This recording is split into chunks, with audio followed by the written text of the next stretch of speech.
Fala, senhores, tranquilo, Kadar na área. A troca de ideia de hoje, calma aí que eu deixei a luz apagar. Agora fazendo muita coisa ao mesmo tempo. A troca de ideia de hoje vai ser uma coisa que a gente falou nesse vídeo passado, que foi a parte de você perceber o padrão que a relação dos seus pais influencia vocês. O vídeo, ele tem uma temática voltada para as meninas, mas, cara, eu acho que é um vídeo que todo mundo deve ver, tá? Porque, cara, somos seres duais, então o que serve para um, no geral, vai servir para outro, nem que seja em oposição. E sobre esse teste aqui que eu falei, eu já fiz ele para mim, tá? Sobre pensa na relação do seu pai e pontua as coisas que você te frustram nele, que te incomodam, e os medos, e um plus, e o que você admira. Você vai pontuar. Depois disso, você, no geral, pontua as mesmas coisas em relação à sua mãe. Você, no geral, vai bater em um, que vai ser talvez a sua referência para alguns tipos de assunto, e voltar para o outro para achar uma solução. E isso normalmente é o seu padrão límbico de comportamento. Filho, quando você fizer meu curso, mas eu já deixo aqui avisado para você, o teu límbico, ele domina 95% das suas decisões emocionais, que é construído na sua fase até os 7, 8 anos, que é a primeira infância. O teu córtex, ele começa a ser construído de forma mais madura muito mais à frente, 10, 11, e vai concluir com 25, 30 anos. A parte que domina a sua vida é o límbico, e ela é formada pelos seus pais. No RC 122, eu explico isso, a importância da família, certo? E o límbico, filho, ele não é só o tomador de direção, ele é uma grande fonte de energia. Quando você tem problema entre a dualidade de pai e mãe e você não consegue resolver, tipo assim, vou dar um exemplo. O que o Kadar admirava no pai? Força e coragem. O que o Kadar tenta ser? Forte e corajoso. O que o Kadar não gostava do pai? As inconsequências, o descontrole e a falta tipo assim, uma falta de clareza em objetivo. Quais são as coisas que o Kadar tenta melhorar nele mesmo? Eu não me admito perder o controle. Irmão, tá, posição empírica, tá? Não tem estudo. Irmão, eu tenho marcas assim de beber uma garrafa de bebida tequila, de uísque, e não ficar louco. Perde sensibilidade, abaixa as pressões de estresse. Tá, todos os efeitos eu sinto, eu só não tenho descontrole. É mais fácil eu passar mal do que me descontrolar. Nunca teve. Hoje eu não bebo tanto, não busco beber tanto. Mas meu problema não era meu pai beber, meu problema era o descontrole que ele tinha. E aí, onde eu refugiava? Na dualidade da minha mãe.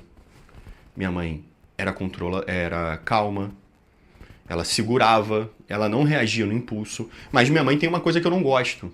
Minha mãe guarda muito ressentimento. Meu pai não guarda. Meu pai não tinha uma mágoa no coração, filho. Tudo que incomodava ele botava pra fora. De forma certa ou errada. Isso eu fugi da minha mãe e fui buscar no meu pai. Então, a formação dos dois, cara, forma muitos de nós. E às vezes, quando os dois falham no mesmo tipo de característica, ou quando você fica sem orientação. Claro que em algum momento você pode achar que o descontrole do seu pai é maneiro e você se guia pelaquilo, né? Tem um estudo que pega 2 irmãos gêmeos, porque já tentou se criar vários formatos de determinismo, né? Já tentou se definir que o determinismo era social, já tentou se definir que o determinismo era genético, e até hoje ninguém conseguiu criar um ponto de determinismo. O que eu quero dizer com isso? Quero dizer que não existe sentença para nada. O ser humano, por ter a sua capacidade analítica de decidir sobre as coisas e ter um cérebro neuroplástico, ele se adapta e conduz. Nem sempre do que é melhor, mas é o que ele achou que era melhor.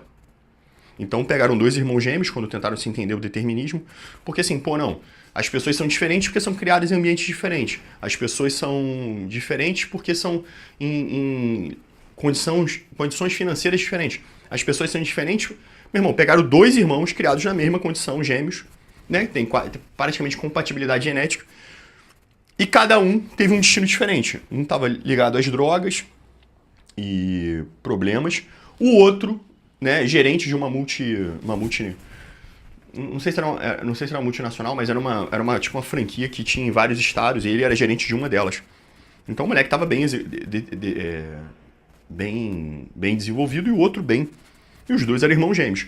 Característica do pai: exacerbamento e uso de drogas. Já tinha sido preso várias vezes, era um cara que tinha uma vida inconstante e problemática. Isso foi levado em conta. Quando chegou para se perguntar a cada um o porquê cada um daquele jeito, o que levou a vida fracassada falou: pô, olha o pai que eu tenho. Ele acompanhou o que o pai fazia, ele repetiu o ciclo. O outro: por que você escolheu isso? Olha o pai que eu tenho. Foi a mesma resposta. Ué, só que a mesma resposta com motivações diferentes. Meu pai é assim, então foda-se, eu vou ser assim também. Meu pai é assim, eu não quero ser assim. E aí cada um escolheu dentro do que tinha como objetivo, ou o que achava que era melhor, o que era mais fácil, ou que traria um objetivo melhor. Caminhos diferentes. Então, nada disso é determinismo.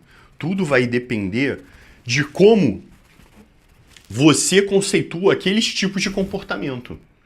E isso vai te influenciar. Mas, filho, te influencia até o momento que você cria consciência e define para o que eu quero, para onde eu quero. E aí você começa a reorganizar, ressignificar. Quando você entende que seu pai e sua mãe estão fazendo o melhor que sabem, porque ninguém deu aula para eles, você começa a não culpar eles, porque você sabe que quando você tiver o seu filho, e por isso que quando você revê o ciclo pelo outro lado da lente, você começa a ficar mais maduro em relação aos seus pais. Você só vai conseguir entender seus pais, às vezes, quando você tiver o seu. Você acha que entende eles. Como todo jovem, que é uma desgraça, né? Eu já fui jovem, filho. Graças a Deus a juventude acaba. Mas a gente é jovem, a gente é prepotente, arrogante, acha que sabe tudo, acha que sabe mais, só porque a gente tem umas informações aí que a gente ouviu, que o nosso professor disse, o caramba, e a gente sempre menospreza, às vezes, aquilo que nossos pais sabem. Mas quando a gente chega no mesmo ciclo deles, a gente se coloca na posição e fala: cara, meu filho vai ver esses defeitos. Meu filho tá vendo de uma outra lente. Porra, mas eu tô fazendo o melhor que eu posso. Porra, eu entendo meu pai, eu entendo minha mãe. Eles fizeram o melhor que podiam. Ah, mas o melhor que podia deles era ser egoísta, era ser viciado, era ser alcoólatra, era ser, sei lá, um abusador. Cara, isso era o melhor que eles podiam fazer. Se eu não fui frito na frigideira, porque o ser humano é o único ser que nasce 100% dependente.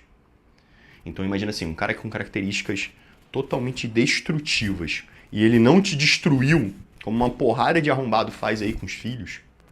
Mas filho, destruir não é essa coisa de emo, de ai, meu pai não me compreende, minha vida... Não, filho, destruir mesmo, tô falando matar, sabe? Findar a sua vida, dar pros cachorros, coisas absurdas que tu vê por aí.